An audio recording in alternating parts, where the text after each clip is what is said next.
y a todas. ¿Cómo están? Bueno, iniciamos esta segunda etapa ya para abocándonos a la segunda parte del estudio de la materia, en donde vamos a tener que hacer un esfuerzo y seguir esforzándonos como viene este año, de esfuerzo, pura contracción al trabajo y al estudio. ¿Por qué? Porque tenemos un tiempo exiguo en donde nosotros a través de las clases les vamos a hacer la presentación de los derechos reales en particular, que es lo que este segundo bimestre básicamente trata.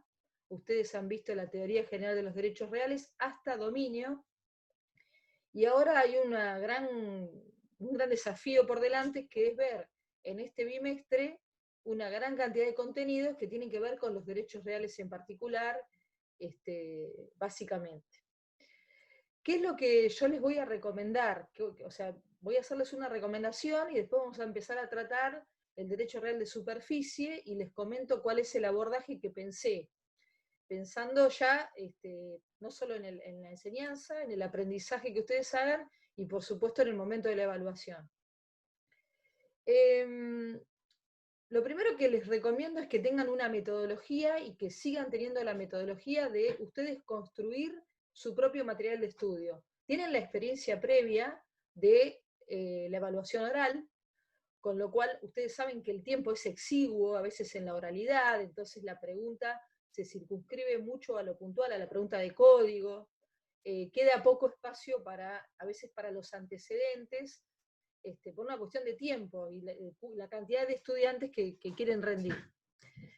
Pero no obstante a ello, yo lo que les recomiendo que no tomen esa experiencia como para diseñar ahora la segunda parte de la materia. La metodología que yo les propongo es un poco la que voy a iniciar hoy yo, a modo de ejemplo, que ustedes pueden replicar en otros derechos reales, en particular, que yo no se los voy a dar, pero se los da de tal vez otro docente o algunos los tengan que ver solos. ¿Cuál es la metodología que les recomiendo? Bueno, vamos a empezar a hablar hoy del derecho real de superficie. Y yo lo que suelo utilizar en las clases presenciales y bueno, tratar de replicar en este espacio, es que ustedes vean el tipo real específico, desde distintas perspectivas. Es decir, ver esa matriz de tipo real, ese derecho jurídico real, desde distintos puntos de vista. ¿Cuáles son los distintos puntos de vista y por qué lo hacemos desde distintos ángulos? Primero porque les propongo que dejen de lado, para poder comprender el tipo real en particular y para poder hacer un deslinde y diferenciarlo de otros tipos reales, que lo vean desde distintos ángulos, no únicamente desde la perspectiva legislativa, es decir, desde la perspectiva del código. ¿Esto por qué? Porque les va a ocurrir que a medida que vayan sumando tipos reales, si ustedes no comprenden y no lo ven desde distintas miradas, corren el riesgo de que se les confundan los derechos. Cuestión que no se les daba tanto en el primer bimestre, donde estaban circunscriptos al estudio de la teoría general de los derechos reales y después se circunscribían solamente al dominio. Entonces acá es muy importante que ustedes, cuando construyan su material de estudio, lo hagan tratando de diferenciar, esto acompañado por supuesto con la bibliografía que tienen, con la clase que les dé el docente y por supuesto con el código, pero traten de diferenciarlos, hagan su propio material de estudio con estos elementos que nosotros les acercamos para que ustedes hagan esa construcción de aprendizaje, para que no confundan. ¿Por qué? Porque a veces en la situación de evaluación les preguntan un derecho u otro y pueden correr el riesgo de que eso si no lo tienen claro, el fundamento del derecho, se confundan realmente y bueno, tengan un mal momento en la evaluación oral. Y además, pero fundamentalmente porque hace al aprendizaje. ¿Cuáles son las perspectivas que yo les propongo? Bueno, la primera perspectiva, o sea, la primera forma de mirar al tipo real, sea una perspectiva etimológica, es decir, que tenga que ver con el significado del término. Vamos al ejemplo. Hoy vamos a ver derecho real de superficie. Vamos a empezar a verlo. Superficie, por supuesto, es un término que deriva del latín y significa super, encima o sobre, y ficie, que significa cara. Es decir, ¿por qué la importancia de hacer esta precisión terminológica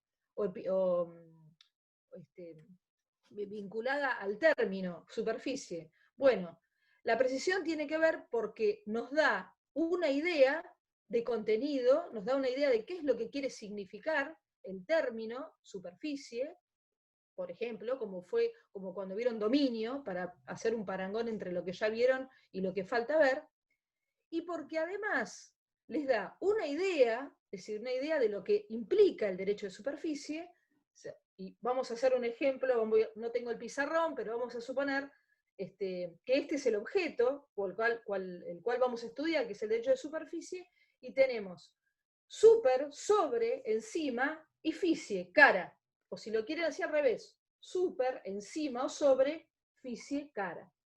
Eso para hacerlo, para visualizar el derecho. Es una técnica que tiene que ver con esta perspectiva etimológica. Además, esa etimología les va a proporcionar la posibilidad de que ustedes puedan ver cómo esa visión que se ha tenido al momento de designar el derecho y al momento de designarle un nombre, ¿sí?, se puede ir modificando en el tiempo. Casi todos los textos empiezan siempre con el latinazgo o la versión etimológica del derecho de que se trate. Vieron así cuando vieron dominio, domus, etc. La otra perspectiva que yo les recomiendo para poder visualizar en profundidad el derecho es la perspectiva histórica. ¿Por qué la perspectiva histórica? Los que han tenido experiencia en la evaluación oral han visto que a veces se les dice el antecedente no, o les han dado muy poco tiempo para poder hablar de la historia del derecho, en particular, por ejemplo, del dominio, que es el que ya vieron. Bueno, eso no significa que ustedes, para poder hacer un aprendizaje con hondura del tema o del derecho o del tipo real, lo deban soslayar ahora para la segunda parte. Les recomiendo que no lo hagan y que tengan en cuenta la perspectiva histórica. ¿Por qué? En primer lugar, porque se refiere al antecedente. Cuando una figura jurídico real, cualquier figura o cualquier institución, pero en este caso la figura jurídico real, surge o emerge en la legislación, tiene que ver con una necesidad. Hubo una necesidad que hizo que esa figura en algún momento esté vigente y en otros no. La superficie es un buen ejemplo de ello. Ustedes van a poder apreciar en los textos que por supuesto nos tenemos que remontar en la perspectiva histórica al derecho romano, y van a ver que así como estuvo vigente en el derecho romano, siguió vigente en la Edad Media, hubo una continuidad en lo que fue la legislación española y colonial en la República Argentina, pero sin embargo hubo una discontinuidad durante la vigencia del Código derogado, es decir, del Código de Vélez. Y hubo un resurgimiento después, ahora lo vamos a ir analizando en particular, hubo un resurgimiento a través de una ley, que fue la Ley de Superficie Forestal, luego que modificó el código de Vélez, en algunos aspectos que ahora los vamos a analizar, y luego se instauró legislativamente la superficie no ya en su versión agraria o forestal, sino que se amplió. Entonces, todos esos antecedentes y todo ese historial que de alguna manera les viene a marcar una hoja de ruta de lo que es el Instituto Jurídico Real de la Superficie, es importante, porque además ustedes con esos fundamentos que les van a dar los antecedentes, el por qué surge esa figura jurídico real, van a poder tener un pensamiento crítico de la ley vigente. Es decir, leer artículos de código solo les hace perder el sentido de la figura. ¿Me comprenden? Es decir, ahora, no quiere decir, y acá es la propuesta metodológica que pensé para esta segunda parte, que ustedes no deban puntualizar y ser muy precisos en las disposiciones del Código Civil y Comercial. Es siempre la mirada, para cualquier derecho real, siempre la mirada etimológica, la mirada o la perspectiva histórica o los antecedentes, y luego la perspectiva legislativa. Podría haber otras perspectivas, se puede ver un derecho o una institución desde múltiples dimensiones. Pero vamos a tomar, y les recomiendo que tomen por lo menos 3, 4 dimensiones que ustedes puedan diferenciar lo que es el derecho real de superficie de otros de la enumeración que prevé el código. ¿Me siguen? Porque eso les va a dar juego, y discúlpenme, en el momento de la oralidad, ¿sí? Y no circunscribís, aunque a veces la pregunta puntual puede estar referida a lo que dice el Código Civil y Comercial. Pero a veces, según, puede ocurrir que haya alguna pregunta que les digan, ¿y qué pasaba? ¿Estaba prevista la superficie antes? ¿Antes cuándo? ¿Con el Código Derogado de Vélez? ¿Y antes qué pasó? Puede surgir eso. Entonces, no soslayen esa mirada. Entonces hoy vamos a hacer esto. Hoy vamos a empezar el bloque para estudiar el derecho real de superficie desde estas 3 miradas, y vamos a utilizar para los artículos de código una metodología que la vamos a circunscribir a la pregunta. Es decir, yo hoy les voy a dar 5 preguntas que les podrían hacer, 5 preguntas que a mí, que las construí yo, sin perjuicio de que ustedes puedan hacer otras, por supuesto, sobre algunos aspectos. ¿Por qué? Vamos a dar todo el antecedente y toda la perspectiva histórica y legislativa hoy, y en la próxima clase vamos a cerrar con la perspectiva legislativa, es decir, vamos a ir a los artículos de código. Esa es la metodología que pensé, porque les puede resultar en el plano de la oralidad aspecto al que no han estado tan acostumbrados. Y un poco de la experiencia de los cientos de exámenes que vi, y me parece que ese entrenamiento les puede venir bien, ¿sí? Les puede ser útil, no solamente que yo venga acá a repetir lo que cualquiera de ustedes pueda hacer la lectura de Mariani de Vidal, o de cualquiera de los textos, o de Keeper, o de cualquiera de los textos que están al alcance de ustedes, o el texto de Dillon que tienen a través de Astrea Virtual. Esa es la metodología. ¿Qué pasa desde el punto de vista de una perspectiva histórica? Bueno, desde el punto de vista de una perspectiva histórica es como seguir la hoja de ruta del derecho real de superficie. Y esa hoja de ruta nos ubica primeramente, necesariamente, en Roma, ¿sí? En Roma. ¿Cuál es la génesis del derecho real de superficie? Bueno, la génesis está centrada, básicamente, se centró inicialmente, básicamente en lo que era el derecho público. ¿Por qué el derecho público? Porque existía lo que se llamaba el ager publicus, las tierras del Estado. Ustedes saben y han visto seguramente, cuando ven los antecedentes de las figuras, la trascendencia que tenía Roma desde el punto de vista de las conquistas, su afán de conquista. En ese afán de conquista, Roma incorporaba territorios. Y la incorporación de esos territorios generó la posibilidad de constituir derechos reales de superficie en favor de los particulares. Tierras del Estado en favor de los particulares. Luego una expansión de esa posibilidad, y eran los mismos particulares entre sí que constituían este derecho real. Vamos a hacer un paréntesis en lo siguiente. O sea, el origen siempre está en Roma.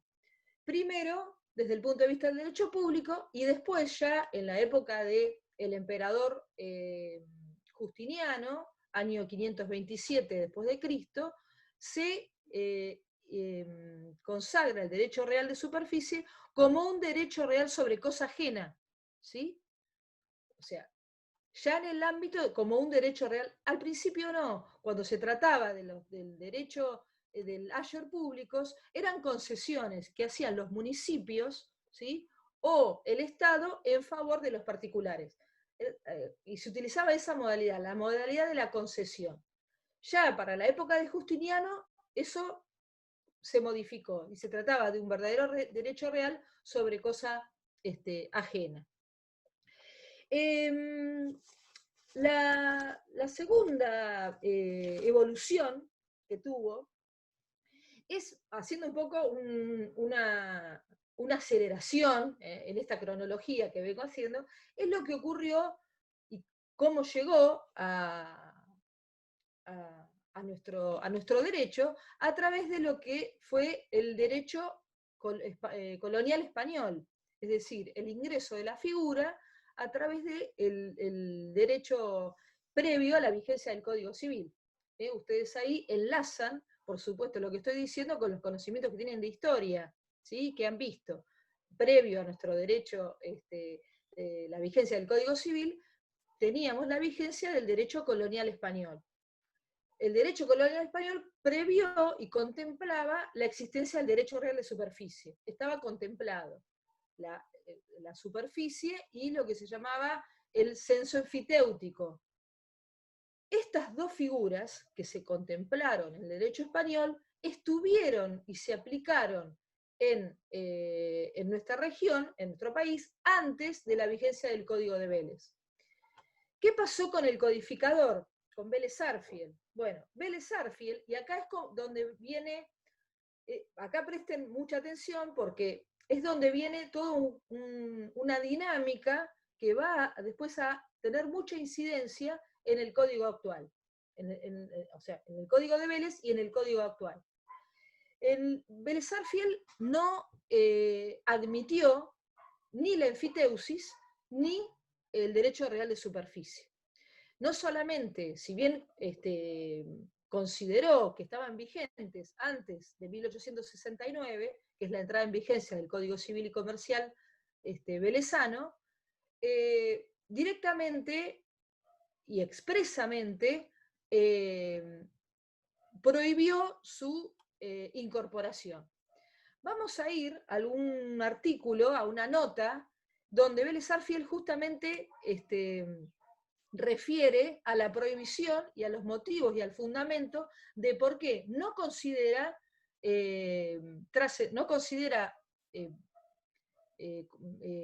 posible o no considera conveniente la implementación del derecho real de superficie. No está en la enumeración, no consta en la enumeración del artículo 2502 del Código Velezano, que es el paralelo al 1887 actual vigente, que es la enumeración de los derechos reales, lo que ustedes vieron en el primer bimestre como el números clausus, ¿sí? No estaba contenido en el artículo 2503 del Código Velezano. ¿Cuáles son, si alguno tiene el Código de Vélez y me quiere ayudar, ¿lo tiene alguno a mano ahí? Alicia, lo fueron a buscar. Bueno, yo lo tengo, pero a mí me ayuda, que no sé si todos lo tienen. Si alguno no lo tiene y lo necesitan para el diseño de su material de aprendizaje, bueno, podemos ver si yo puedo mandarle algún material con la nota a través de Brandon, y que él se lo suba a través del WhatsApp que ustedes tienen, porque entiendo que muchos de ustedes no estudiaron con el código de Vélez, son todos de código nuevo y tal vez algunos no lo tengan, ¿sí? Alicia, ¿lo tenés ahí?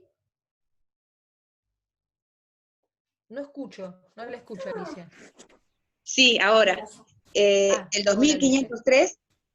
Hola, ¿qué tal? Mira, el 2503 lo hacemos así para hacerlo dinámico, que no sea yo solamente la que habla. Entonces, yo tratando de reproducir lo que hacemos en clase, le doy a alguno de los estudiantes la posibilidad de que lea el artículo de código. Si alguno tiene el código de Vélez, lo puede hacer para que no sea siempre Alicia. Mira, Alicia, yo quiero que leas, es muy importante esta nota. Ustedes saben que actualmente no tenemos notas, pero las notas del Código de Vélez son ilustrativas, casi nos hacen, y son muy ilustrativas desde el punto de vista didáctico, ¿sí? Para el aprendizaje. Yo quiero que leas la nota, ¿sí? Del 2503, y yo por ahí te voy a cortar, pero comenzá a leerla. A ver. Sí. 2503. Sí, acá está. Sí. No enumeramos el derecho del superficiario, ni la enfiteusis, Sí. Porque en este código... Porque por este código no pueden tener lugar. Ahí están. Ahí ven lo que ¿Sigo? les estoy diciendo. Desde la perspectiva histórica, vemos que si bien estuvo vigente en el derecho español colonial, en 1869, con la entrada de vigencia del Código de Vélez, no lo considera enumerado. ¿Ven cómo en la hoja de ruta de este derecho oral vemos que hay una interrupción? Y Vélez es tajante. Ustedes ven la enumeración del 2503 del Código Velezano y no está el derecho real de superficie. Son muchos los derechos que no están. Tampoco está el derecho real de propiedad horizontal, que lo vieron o lo van a empezar a ver en cualquier momento. Fue por una incorporación posterior que se engrosa la nómina del artículo 2503 de ese código, y hoy la tenemos mucho más engrosada a partir de la entrada en vigencia del Código Civil y Comercial. ¿Me siguen hasta ahí? ¿Se ubican? ¿Qué quiero decir con esto? Que toda la primera parte de la teoría general de los derechos reales que ustedes vieron en este primer bimestre, la tienen que seguir conectando, y es muy importante, y no la tienen que olvidar, para este segundo bimestre. Los contenidos están interconectados, y si bien se desdoblan, tienen vaso comunicante, o sea, la conexión la tienen que buscar, porque si ustedes empiezan a estudiar de condominio directamente, olvidando la teoría general de los derechos reales, van a estar en problemas. ¿Me entienden lo que les quiero decir? Entonces siempre volver, siempre es un ir y volver, la figura y la teoría general. Entonces Vélez Sarsfield, como leyó Alicia en el artículo 2503, directamente desecha la figura de la superficie y también la figura de la enfiteusis, que había tenido incluso aplicación a través de la ley de enfiteusis, que surgió en alguna pregunta de algún examen.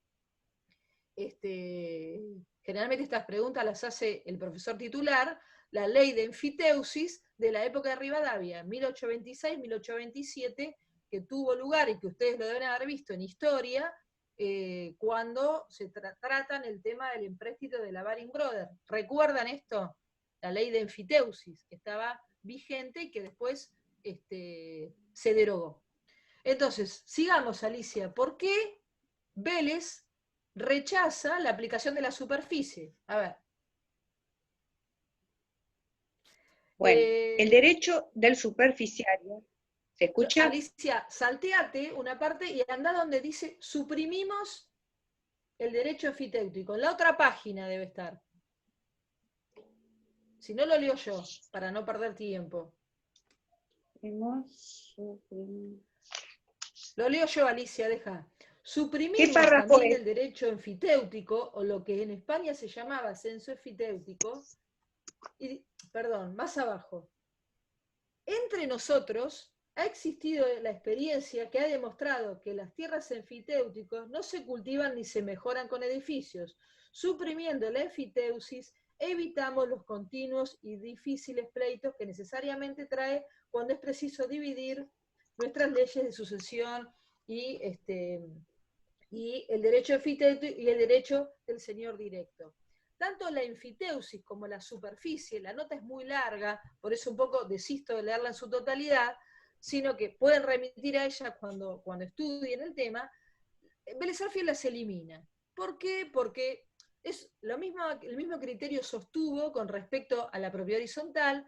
Se considera que esta suerte de desmembración que tendría el dominio, donde tenemos dos personas, una que es propietaria sobre el terreno, sobre el dominio en su versión plena, como ustedes conocen, y otra persona que sea propietaria de lo que está en su superficie, generaría cuestiones de pleitos. Hay figuras que Vélez Sarsfield las desechó de plano, una es la superficie, la enfiteusis también, y otra es, por ejemplo, la propiedad horizontal. Están desechadas.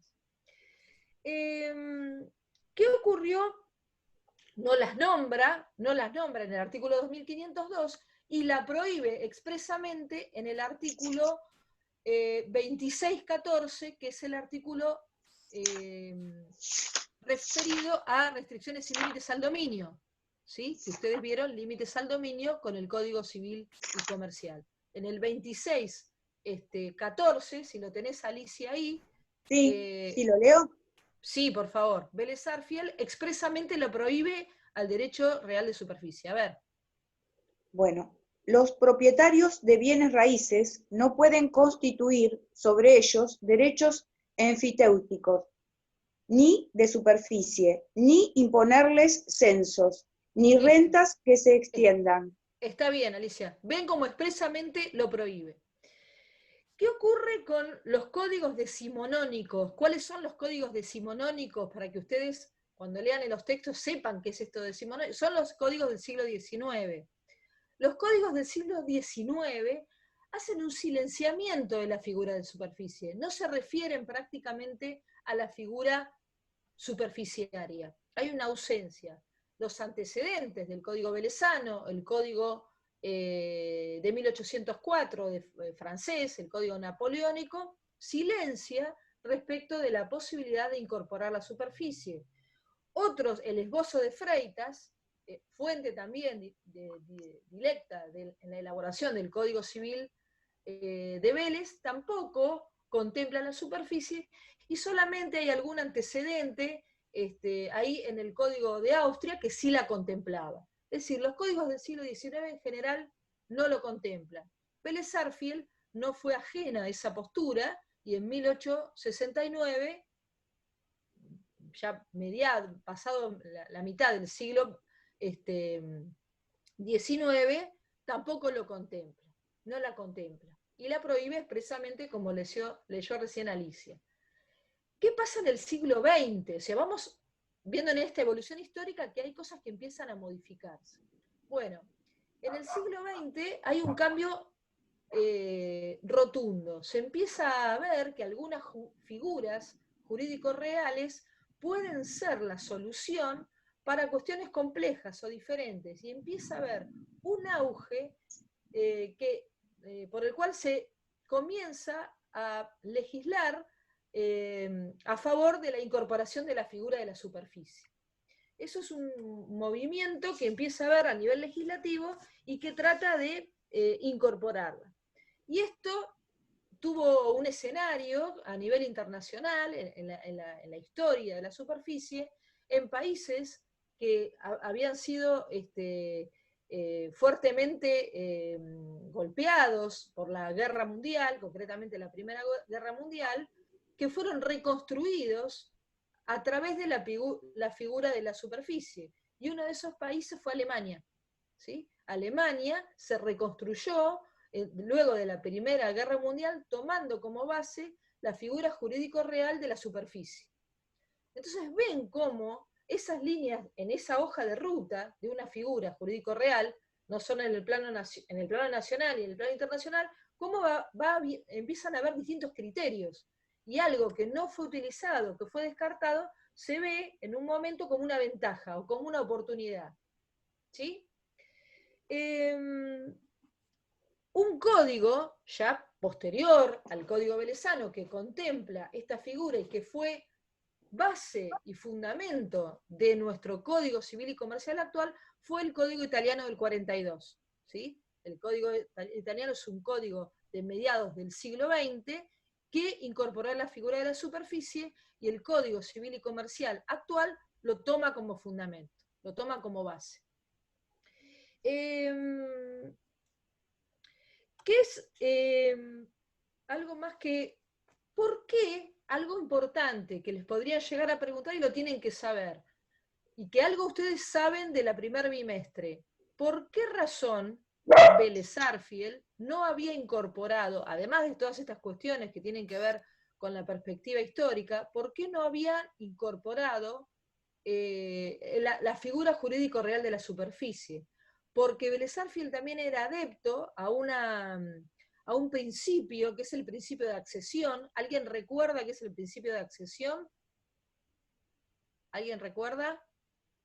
Superficie solo cedit, se expresa a través del aforismo, ¿sí? Superficie solo cedit, que señala que todo aquello que está incorporado en la superficie, ¿sí?, del terreno, ¿a quién pertenece?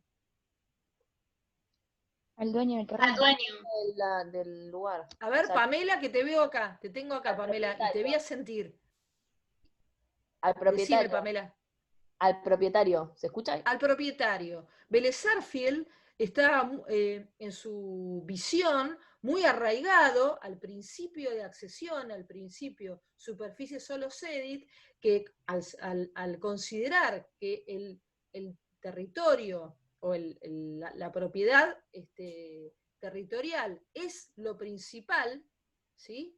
Y lo Puede ser que accesorio sería lo construido, plantado o sembrado, sería imposible pensar en un desmembramiento como implicaría el derecho real de superficie, donde tenemos una persona que es la titular sobre lo construido, plantado, sembrado, y otra persona que es el titular sobre el terreno. Entonces, en esta visión de estar tan arraigado en el pensamiento de Vélez Sarsfield, de este principio, superficie solo cedit, no lo contemplaba. O sea, había razones de fondo que permitía, además de las históricas, que hicieron que no lo contemple. Bueno, puede ser que también los códigos entonces del siglo XX lo incorporan, o sea, empiezan a ver las grandes ventajas que tiene la incorporación de la figura. ¿Qué pasó con el Código Civil y Comercial? Bueno, el Código Civil y Comercial viene un poco a sacar del ostracismo, o sea, a sacar del archivo, por decirlo de alguna manera, la figura de la superficie, y la incorpora dentro de la enumeración del artículo 1887. Ustedes ven que en el 1887, inciso G, ¿sí?, la superficie es un derecho real, no la superficie forestal, que era la que estaba contemplada por la ley 25.509, sino el derecho real de superficie. Ahora vamos a ver en qué consiste. Es decir, integra la enumeración. Algo importante y que una pregunta que se reiteró mucho en el primer bimestre y que ahora puede llegar a reiterarse y que no sabían contestar y que no era algo complejo, sino era una cuestión de tener que conectar aquello que ya sabían con lo estudiado y con el código. Era un tema de conexión. Estaban desconectados, pero no era que no lo sabían. Y se vio muy claramente. Cuando ustedes hablan de un derecho real, ¿sí?, cualquiera de los tipos que ahora van a estudiar en particular, tienen que saber que esa enumeración forma parte de lo que es el numerus clausus, ¿sí? Ahora, donde esas figuras jurídicos reales o esas matrices, como dicen algunos autores, impera el orden público. ¿Qué significa que impere el orden público? Que no se pueden agregar otros derechos reales, salvo que fuese por ley, ¿sí? El derecho de superficie forestal, anterior a la vigencia del Código Civil y Comercial, a través de la ley 25.509, en el año 2001, vino a incorporar el derecho real de superficie forestal únicamente, ¿sí? O se dice en la versión agraria, o sea, lo que tenía que ver con la forestación o la silvicultura, es decir, solamente bajo esa modalidad, y lo incorpora. Y es un antecedente, pero ceñido solamente en su versión agraria. No permitía construir, ¿sí? No permitía construir sobre la superficie.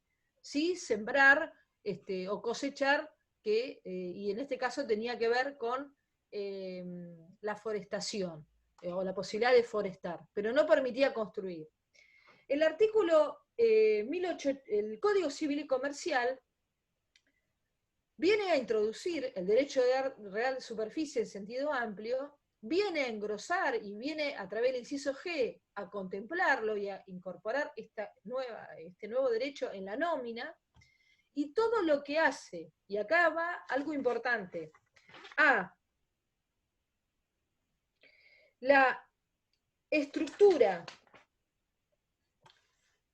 la regulación del derecho real de superficie, todo lo que tiene que ver con los elementos, con el contenido, con la adquisición, con la constitución, con la modificación, con la transmisión, ¿sí?, hacia la estructura del derecho real de superficie.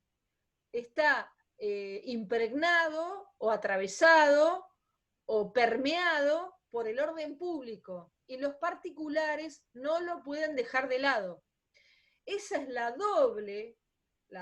doble juego que tiene el numerus clausus. Cuando en el examen les preguntaban sobre el numerus clausus, hablaban de la nómina, decían la nómina, a veces el docente les decía, los traía un poco a que ustedes hablen de la clasificación de los derechos reales, pero olvidaban el artículo 1884 que hace a la estructura del derecho real. A la estructura del derecho real, ¿de cuál derecho real? De todos los de la nómina, al dominio, al condominio, a la propiedad horizontal, a los conjuntos inmobiliarios, y en este caso también a la superficie. Entonces, toda la vida del derecho real, desde el origen, desde que nace hasta que se extingue, están permeados, están atravesados por el artículo 12, por el orden público y por el numerus clausus. De modo que es muy probable que esa pregunta en la instancia evaluativa se vuelva a hacer.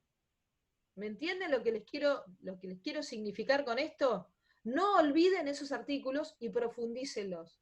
Es decir, todo lo relativo a, desde el origen, desde la adquisición, la transmisión, la modificación, a la extinción del derecho real de superficie, están regidos por las disposiciones del Código Civil. Están atravesados por el artículo 12 del orden público y están fuera de la autonomía de la voluntad de los particulares, porque hacen a la estructura.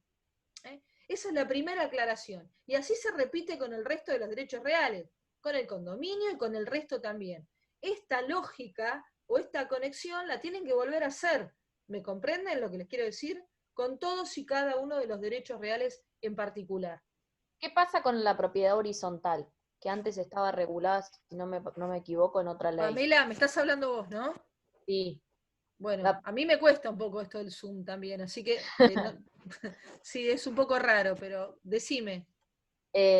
No sé si estoy equivocada, pero me parece que puede ser que la propiedad horizontal antes se encontraba regulada en otra ley que no era o no estaba regulada, no sé si es así. Y hoy sí. Voy a hacer esta aclaración. Muchas veces ustedes dicen, ¿por qué tenemos que hablar del Código de Vélez? El Código de Vélez hoy no es derecho vigente, esto es una obviedad, pero el Código de Vélez es el antecedente. Si empezamos a hablar de la superficie y nos remitimos al artículo que habla, no van a entender nada, no entienden la esencia del derecho, no entienden. Bueno, fíjense lo que pasa con la propiedad horizontal. La propiedad horizontal, igual que la superficie, tienen esa nota común, fueron desechadas por Vélez Sarsfield. Y hay un motivo que une esa reticencia de Vélez al no regular la figura. La reticencia es que eran fuentes de pleitos permanentes. Generaba entre los vecinos, en el caso de la propiedad horizontal, fuentes de conflicto. Eso en relación a la propiedad horizontal. En relación a la superficie, Vélez da el mismo argumento. Genera fuentes de conflicto. ¿Entre quién? Entre el propietario del suelo, entre el titular de dominio del suelo, y entre el titular del derecho real de superficie. Fuente de conflictos. En el caso de la propiedad horizontal, es absolutamente actual el fundamento de Vélez. Es fuente de conflictos permanente. Y en época de pandemia, más, porque tiene que ver con la convivencia. Vélez desechó el derecho real de propiedad horizontal, pero hubo una ley, que fue la 13.512, que en el año 45 incorpora el derecho real de propiedad horizontal y engrosa la nómina de la redacción originaria de Vélez. ¿Entendés, Pamela? Sí, perfecto. La superficie ocurre lo mismo. Vélez Sarsfield desechó el derecho real de superficie, pero fue incorporada en su versión agraria o forestal en el año 2001. ¿Sí? Esa ley no tuvo mucha repercusión, económicamente y políticamente no era un momento, ya no se sabe cuál fue un buen momento, pero no era un momento muy propicio, y no tuvo mucha aplicación práctica. Pero lo cierto es que globalmente, y las experiencias de otros países, se veía que el derecho de superficie era un derecho que podría ser muy útil y podría solucionar muchos problemas complejos. ¿Por qué? Porque permitía acelerar la producción, permitía que aquella persona, por ejemplo, que no podía acceder a la compra del suelo, pudiera establecer una producción a través de este derecho real, constituir este derecho real, no tenía que adquirir necesariamente el terreno, ¿sí? Entonces, bueno, las ventajas hace que en los antecedentes de una figura estén estas Pero en este caso oscilaciones. también podía utilizarse el derecho real de uso, ¿o no? ¿Cómo, Pamela? Que también en el caso de que usted dio el ejemplo del suelo, de que, por ejemplo, el que no podía adquirir la tierra podía producir en esa tierra, podríamos decir que también podía hacerse un derecho real de uso, ¿o Sí, no? pero tiene algunas particularidades y algunas diferencias con el derecho real de uso que lo vamos a ver. Bien. Pero a mí yo lo que les quiero transmitir en esta clase es que no soslayen, o sea, que no dejen de lado todas estas, que le dan un sentido y que les va a permitir después hacer este tipo de distinciones. Si ustedes toman superficie directamente del artículo de código, evitando todo esto, no les hace comprender. Y yo El les voy a antecedente. después a dar un material donde ustedes van a poder ver qué ocurre en la práctica, porque la idea es que también todo esto tenga un sentido práctico, ¿sí? Entonces, bueno, lo que hizo el Código Civil y Comercial en el año 2015, saca del ostracismo la figura de la superficie, la incorpora a través del inciso G en su versión amplia, no ya en su versión restringida, como fue la ley 25.509, y ¿cuál era la función? Voy a aclarar esto. ¿Cuál era la función de la 13.512 de propiedad horizontal que me pregunta Pamela? ¿Cuál era la función de la 25.509 de superficie forestal? Eran leyes complementarias al Código Civil, ¿sí? Cuando ustedes ven el numerus clausus, saben que no pueden crearse otros derechos que están enumerados en el código de fondo, salvo que sea por ley. Tanto en la propiedad horizontal como la ley de superficie forestal, hubo una creación legal, ¿sí? De un derecho real a través de la ley, lo que algún autor por ahí llama taxatividad legal, ¿sí? La nómina de los derechos reales aumenta porque hay una ley, no porque hay una convención entre los particulares, ¿sí? No crean los particulares derechos reales. ¿Me siguen hasta ahí?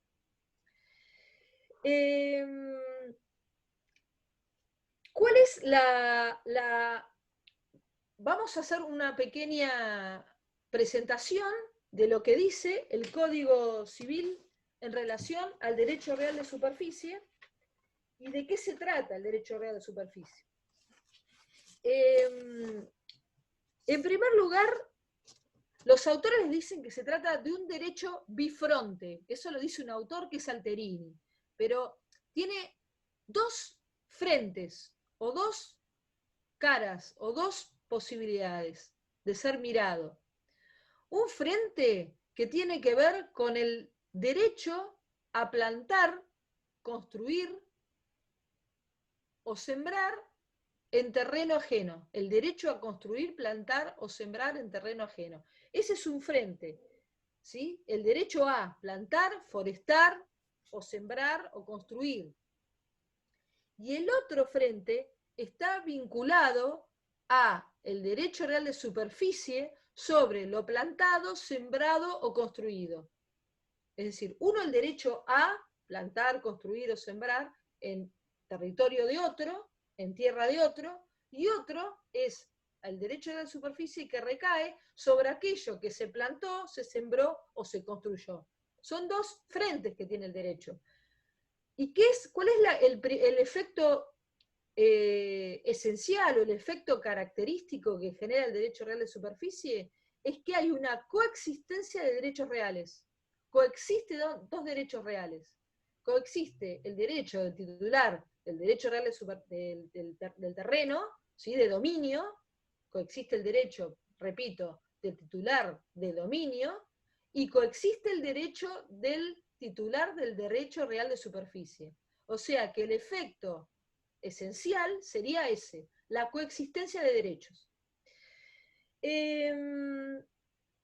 Yo había pensado, y para esta etapa, y antes de avanzar y entrar en la lectura de los artículos de código, yo había pensado dejarles y acercarles algunas preguntas que podrían ser similares a las que se puede dar en situación de evaluación, para que ustedes las piensen. No es ningún secreto, porque las preguntas surgen del propio texto de la ley y surgen de los libros. Yo simplemente, una ya se las dije, pero son ese tipo de preguntas que a ustedes les hacen en situación de evaluación y que en el momento por ahí los descolocan. Y no es que no lo saben, es que los descoloca la pregunta, porque no están entrenados. ¿En qué no están entrenados? En la pregunta oral, o no están entrenados en cuando ustedes leen el material, ustedes formularse preguntas. Entonces, de alguna manera, pensé la clase, con todas las limitaciones que tenemos y desafíos que esto implica en su versión pandemia, pensé en la medida que les iba tratando de explicar el tema, y que ustedes lo van a tomar como un complemento a esto, la clase es un complemento, que ustedes puedan replicar esta modalidad en todo el estudio. A mí no me interesan los temas que yo doy específicamente, me interesa que ustedes tengan alguna metodología que se replique en los otros temas que no me tocan ahora dar a mí, pero que ustedes los tienen que estudiar y saber, ¿sí? Entonces, ¿qué es lo que voy a hacer? Bueno, recuerden, vemos el derecho real de que se trate, lo vemos desde una perspectiva etimológica, qué es lo que significa, lo mismo que hicieron con dominio, lo tienen que hacer con superficie o con cualquiera de los derechos reales. Ven la perspectiva histórica, o sea, son dimensiones de ver algo, ¿eh? Porque si no, es como, este es el estuche de mis lentes, que lo estoy usando como un recurso. Si yo miro solamente el frente de algo, me estoy perdiendo la posibilidad de conocer todas las potencialidades o las virtualidades que tiene este objeto, ¿sí? Ahora sirve para guardar los lentes, ¿sí? Pero también me sirve para dar clase en este momento. Si yo miro solo una cara, que es la letra de la ley, me estoy perdiendo la posibilidad de ver otras aristas, otros costados, otras perspectivas, ¿sí? Es decir, el derecho real, la figura jurídico real, ustedes la tienen que manipular, la tienen que trabajar. ¿Me entienden lo que les quiero decir? Esto les va a garantizar en un gran porcentaje de que puedan concluir este curso de derechos reales satisfactoriamente y que puedan aprender también, porque no se trata solamente de meter la materia, cosa que seguramente los desvela a todos, ¿sí? Sino que puedan aprender. Y es mucho, y si ustedes van construyendo ese aprendizaje en la situación de evaluación, donde los hacen pensar, porque ustedes vieron que los hacen pensar y han pensado bien muchos, van a estar más entrenados, porque ahora ya saben cómo es. Ahora ya saben cómo es el oral en reales. Entonces tienen esa posibilidad. Entonces, repito, ven el derecho real de que se trate desde la perspectiva etimológica. Ven el derecho real de que se trate desde la perspectiva histórica, o sea, los antecedentes, ¿sí? Llevando al ejemplo de superficie que vimos hoy, ¿por qué ahora no? La propiedad horizontal que trajo Pamela a la pregunta. Es decir, siempre el antecedente, porque el antecedente es el que les va a permitir tener un pensamiento crítico de la ley. Si no, es un pensamiento, es una forma memorística de estudiar. Y después la perspectiva legislativa. Yo, para no mezclar, porque es mucho el contenido, yo la perspectiva legislativa la voy a desarrollar bien en una segunda parte de esta clase, porque si no es mucho, el Zoom genera mucha, me parece como que era mejor desdoblarlo. Y yo formulé 4 preguntas a modo de ejemplo para ensayar cómo ustedes pueden empezar a preguntarse cosas de aquellos temas que van estudiando y que nosotros les enseñamos a que ustedes aprendan desde nuestro aporte, ya sea un aporte teórico, ya sea una clase, o a través de un formato papel que les subamos al campus. Pero ustedes construyen, ustedes son los protagonistas, ¿sí? Estos son elementos que les vamos acercando. Entonces yo elaboré 4 preguntas pensando en esta clase. Una pregunta que para la próxima clase las vamos a intercambiar, a interactuar. Que les podría hacer el docente en la situación de evaluación. Una pregunta es, ¿qué tipo de derecho real es el derecho real de superficie? Que les digan, ¿qué tipo de derecho real es? ¿Ustedes vieron? ¿Les suena que fue así la evaluación? ¿Qué tipo de derecho real es? ¿Y cuál es su duración? ¿Sí? En cuanto a su duración.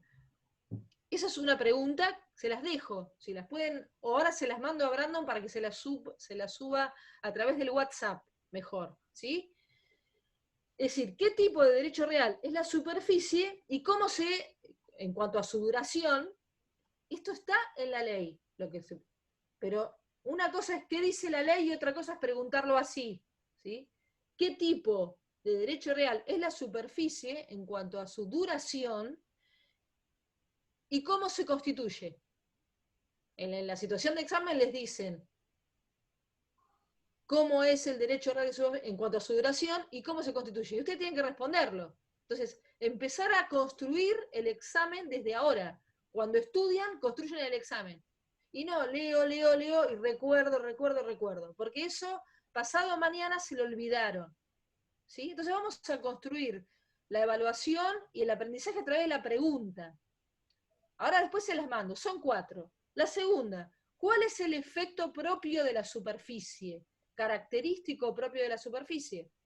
Bueno, estas ya se las respondí yo. El efecto propio, característico de la superficie, que no la tienen otras figuras, es la coexistencia.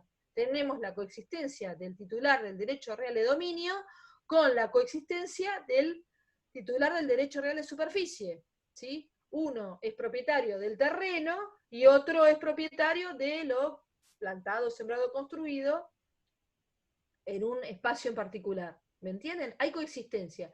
Ese es el efecto característico. O sea, la pregunta, ¿cuál es el efecto propio de la superficie? Es que el efecto propio de la superficie es la coexistencia de ambas propiedades, ¿sí? O de ambos derechos. Es la Perdón, coexistencia. Ahí ven ese, que tienen una palabra clave. Y en esto también insisto, en la situación de aprendizaje y de evaluación, con las palabras que no son memorísticas, pero sí que son claves. Ejemplo de esto tuvieron cuando vieron límites al dominio, en donde tropezaban, porque, y habíamos hablado, por lo menos en el espacio de acompañamiento, que había palabras claves, que tenían que ser muy cuidadosos en eso, y sin embargo, por ahí algunos, otros no, tropezaron cuando vieron límites al dominio, porque hay palabras que coexistencia. ¿Sí? Si no quieren decir coexistencia, bueno, tienen que utilizar un sinónimo, pero que sea un sinónimo, tienen que ser muy precisos. Entonces, perdón, vemos, doctora, yo tengo una pregunta. Usted sí, cuando dijo que estaba el derecho de dominio que subsistía con el derecho del superficiario, em, ¿ese derecho de dominio es imperfecto porque le permite al superficiario usar y gozar de esa cosa, de la cosa durante un bueno, vamos a tiempo? ver, eso lo vamos a ver la próxima clase, por eso Ah, traté de no mezclar. bien. En esta Porque, primera clase que un poco me quería referir a los antecedentes y también a lo metodológico de cómo estudiar. Hacemos un mix, porque la bien. clase, o sea, yo concibo la clase como una modalidad en donde no se repiten contenidos, sino que también enseñamos a estudiar, un poco porque el espacio de acompañamiento nos va a quedar bastante reducido en este lapso corto que tenemos. Pero eso lo vamos a puntualizar en la Bien. próxima clase, Pamela. Entonces, recuerden la primera pregunta. La segunda, ¿cuál es el efecto propio? Y después vamos a responder lo que Pamela preguntó. La tercera, ¿cuáles son las facultades que otorga a su titular, al titular del derecho real de superficie? ¿Sí? Y eso es una pregunta que podría tener lugar en la situación de evaluación. ¿Cuáles facultades se le otorgan al titular? ¿Sí? Y la cuarta, ¿dónde se establecen, y acá por ahí alguno me lo puede contestar, dónde se establecen las modalidades del ejercicio del derecho real de superficie? ¿Dónde se establecen las modalidades? Las modalidades, cuando me refiero a modalidades, son todas las que vimos que hacen al derecho y al plazo. ¿Dónde se establecen? Ustedes están en condiciones de contestarlo. ¿Dónde les parece que se establecen? en la ley. Pero ¿dónde va a estar? Constituimos un derecho real de superficie. En el elemento constitutivo de ese derecho. Por ejemplo, En no él, sé. ¿y cómo se llama? ¿Título? ¿Cómo? ¿En el título? ¿Quién lo dijo título? Yo, ¿Abril? Abril. Sí. Abril Guidoni. En el título es suficiente. ¿Qué es lo que les estoy queriendo? Bien, Abril. ¿Qué les estoy queriendo demostrar con esto y cuál ha sido el objeto de la clase? No es venir a recitar. Después vamos a hablar solo de la ley y del Código Civil y Comercial en el próximo encuentro. Pero ¿qué es lo que les quiero transmitir? ¿Qué es lo más importante para mí? Es que esta es la modalidad que ustedes tienen que tratar de emplear, o que por lo menos yo les sugiero, pueden tomar la metodología que quieran, pero sí la que yo les sugiero para que puedan estudiar los tipos reales. Que no se queden a los 4 o 5 artículos de código, porque esa es una mirada reduccionista del derecho o del tipo real. Y eso traiciona, eso se olvida, la memoria traiciona y es un aprendizaje corto que a veces en situación de evaluación y más en la oralidad a la que no están acostumbrados, los nervios los pueden traicionar. Es una pena, porque ustedes ven que del otro lado se los apura, ¿sí? Entonces, si ustedes tienen esa construcción previa, es muy probable, casi les diría, tienen grandes posibilidades de concluir el curso de Derechos Reales satisfactoriamente. Entonces, vamos a hacer lo siguiente. No sé si, yo tengo a veces la sensación de que con esta modalidad es como que les falta el alma al Zoom. Por lo menos a mí me saca un poco de mi modalidad habitual.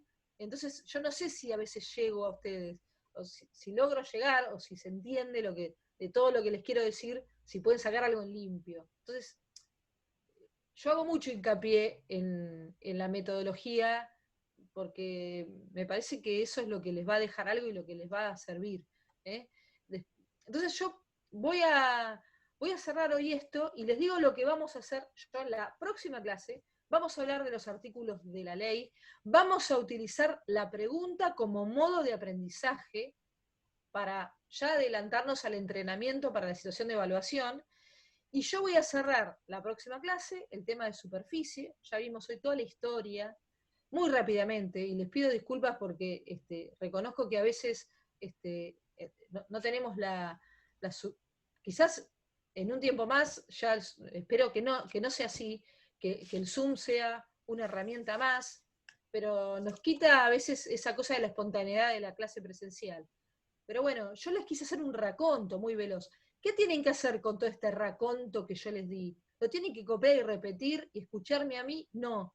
Lo tienen que tomar como algunos puntos importantes que ustedes tienen que investigar, que ustedes tienen que armar su material de estudio con estos tips, como se dice ahora, que yo les dejo. Y sí, de lleno, en la segunda parte, vamos a hablar de los artículos de código utilizando la pregunta. Después de la clase próxima, ¿cómo voy a cerrar yo el tema que me tocó, que es superficie? Después me van a tocar otros. Lo voy a cerrar con la clase, mi aporte metodológico, lo voy a cerrar con un artículo de doctrina de una autora que les voy a dejar, ya lo tengo seleccionado, pero no se los doy porque si no le quita la magia un poco a esto, de que ustedes busquen por sí solos. O sea, la próxima clase ya sí se los dejo. Un artículo de doctrina, o sea, preguntas que les voy a dejar para que ustedes piensen y se hagan y se contesten, o las contestemos juntos. Un artículo de doctrina de una autora una referente de la doctrina nacional en materia de derechos reales, y un artículo periodístico, de un diario, para que vean que el derecho real de superficie puede ser susceptible de ser aplicado en la vida cotidiana. Como también les dejé en su momento el de ruidos molestos, cuando estaban hablando de límites al dominio, y les preguntaban un ejemplo, y bueno, esa es la idea, de que ustedes vean la teoría en conexión con la práctica, en síntesis, en conexión con la vida. A veces lo podemos hacer a través de un artículo de periodístico, no de doctrina. De doctrina se los voy a dar, y les voy a dar un texto breve, porque ustedes con eso y el código y un poco que los ayudó la clase, cierran metieron un derecho real de superficie en su disco rígido, por decirlo de alguna manera, ¿sí? Ya lo van a tener, pero a su vez un artículo de un periódico, ¿sí? De un diario, para que ustedes vean que eso, ¿por qué ahora existe el derecho real de superficie? ¿Por qué ahora la ley lo recepcionó? La perspectiva legislativa viró, cambió. De 1869 al 2015 hubo un cambio de estar, de no estar, de restringirlo a la superficie forestal, a incorporarlo, y el por qué, cuáles son las ventajas que ese derecho real tiene. Lo mismo ocurrió con otros derechos que ahora no se está pensando en que pueden tener auge y que pueden ser muy importantes y de una aplicación práctica muy importante, como por ejemplo el derecho real de anticresis, justamente que ustedes están viendo derechos reales de garantía. Es decir, pero que cada figura tiene su particularidad y tiene su ventaja, y por eso ahora se lo trae. ¿Se dan cuenta por qué el antecedente no puede ser dejado de lado y por qué es importante? Porque es como la historia de vida del tipo real. Ustedes tienen una radiografía, y la radiografía no la tienen con el artículo de la ley solamente. La radiografía la tienen viendo el interior del derecho, ¿sí? Y el derecho real, el tipo real, se conforma no solamente con el artículo de código, sino que hay toda una historia atrás, una hoja de ruta, como les dije. Entonces, la próxima clase, sí, ya con el artículo de código y con lo que les voy a dar para cerrar el tema de superficie. Y les voy a dejar preguntas. Si hay alguna sugerencia que quieran hacer o algo que les puede servir mejor que esto, siempre estoy abierta a la posibilidad de cambiar. De cambiar para que les sea útil. No sé si hay alguna duda. Bueno, dudas va a haber muchas seguramente, pero yo simplemente les pido que de algún texto que tengan, repasen los antecedentes, un poquito esto que vimos, hasta el Código Civil y Comercial actual. Todo esto, esta perspectiva hasta el Código Civil. Y después, bueno, vamos a empezar ya, hoy leímos algún artículo y cómo lo conectamos con el número clausus y demás, y después vamos al tipo específicamente. No sé si me siguieron hasta ahí, o un poco veloz la clase. Sí, profesora, no se preocupe que sus clases son muy ordenadas y por lo menos yo, no sé si otros compañeros, entendí todo lo que dijo. Bueno, te agradezco, me voy, mi autoestima. Yo tengo la experiencia de que soy una persona muy desordenada. A veces me acelero vieron que uno se autopercibe diferente. Yo les voy a contar una confesión, les voy a hacer. Cuando uno termina estos espacios, que yo no estoy acostumbrada a hablar sentada, hablo mucho, hablo rápido, me desconcentro, es una característica. Pero en estos espacios estoy acá sentada, los veo así, con una foto carnet, algunos veo una I, por ejemplo a Luz veo que hay una I, una F, una A, y es la despersonalización en mi mejor versión, que creo que es la que yo puedo hacer desde la presencialidad, me restringe un poco. Y a veces la desesperación de este lado, siempre no es mía, es de otros docentes también, y de otros docentes muy experimentados también, más experimentados que yo, es preguntarle a Brandon, ¿y se entendió? ¿Pensás que...? Entonces, yo no quiero cargarlo a Brandon en esto, sino que ustedes conmigo tengan esta posibilidad de decirme, doctora, miren, se complicó este tema, se puede volver a mejorar, podría darnos esto, o sea, este es el rol. Yo creo que, por lo menos desde mi lugar en la cátedra, el rol es ese. Entonces, yo lo que les quiero transmitir y contagiar, no es, nadie se enamora a primera vista de los derechos reales, siempre lo digo en la presencialidad, pero transmitirles un poco, contagiarles esto, decir, bueno, tengo que estudiar los tipos y les voy a poner lo mejor de mí, los voy a armar yo, más allá de lo que el docente me diga. Y lo voy a hacer viendo todos los ángulos posibles. Y entonces esto es contagioso y genera algo, además de un aprendizaje, genera también seguridad. Genera seguridad. muchos estudiantes en el espacio de acompañamiento no vienen a buscar el ping-pong de preguntas y respuestas, porque para eso está el titular, que es la persona que hace esa actividad, sino vienen a buscar seguridad, acompañamiento, estímulo, motivación. En la mayoría de los casos la capacidad la tienen. Yo en el acompañamiento a algún estudiante por ahí con alguna dificultad, con dificultades de expresión o en la escritura, alguna falencia que, bueno, que hay que mejorarla, porque van a ser abogados, entonces hay que mejorarlo todo eso. Pero a veces es ese contagio de la energía. Disculpen si se me desborda la energía a veces en este espacio, pero sinceramente quiero dejarles lo mejor y además quiero que salgan todos a flote y verlos en los pasillos de la facultad y no acá con estas letras y con estas fotos acá de las familias que tengo y bueno, y toda esta cosa rara que tenemos. Así que les dejo eso, sigan un formato, armen su formato. Los libros les sirven, les dan, los libros, a ver, esto que digo yo lo dicen los libros, no lo estoy inventando yo, pero a veces el estudiante recorta y se va al artículo de código. Y en la oralidad, vieron que los hacen pensar y les ponen una situación, un ejemplo. A ver un ejemplo, cuando no saben explicar, ponenos un ejemplo. Y bueno, y ahí, si nos quedamos con el artículo de código, estamos encorsetados y nos trabamos y nos nublamos.